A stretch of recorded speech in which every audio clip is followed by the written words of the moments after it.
حدیث ہے. ایک مرتبہ میرے آقا سجدہ خشوع ادا فرما رہے تھے. علماء جانتے ہیں معروف حدیث ہے.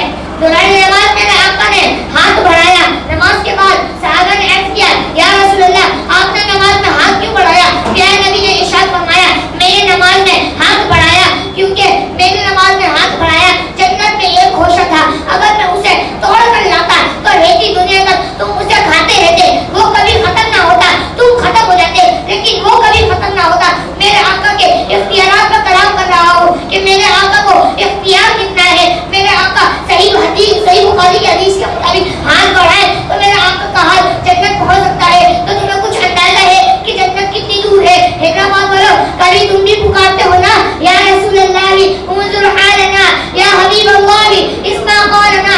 آپ بھی کہتے ہو نا خود یدی سہل لنا, خود یدی سہل لنا.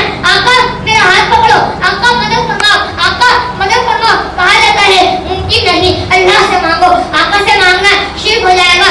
آقا مدینے میں ہے, حیدرآباد والوں تک کیسے پہنچ سکتے ہیں؟ حیدرآباد والوں کی مدد کس طرح کر سکتے ہیں؟ تو میں کہتا ہوں کہ حیدرآباد سے مدینہ منورہ کتنا دور ہے؟ ایک دن کا بھی سفر نہیں ہے.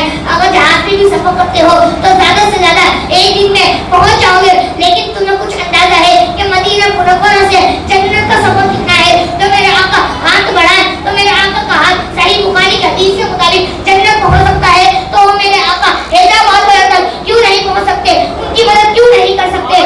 واللہ وسن لیں گے فریاد کو آہ پہنچے, ایسا بھی تو ہو کوئی جو آہ کرے دل سے. تم ایک مرتبہ میرے آقا کو پکار کے تو دیکھو, میرے آقا ضرور آئیں گے مدد کو.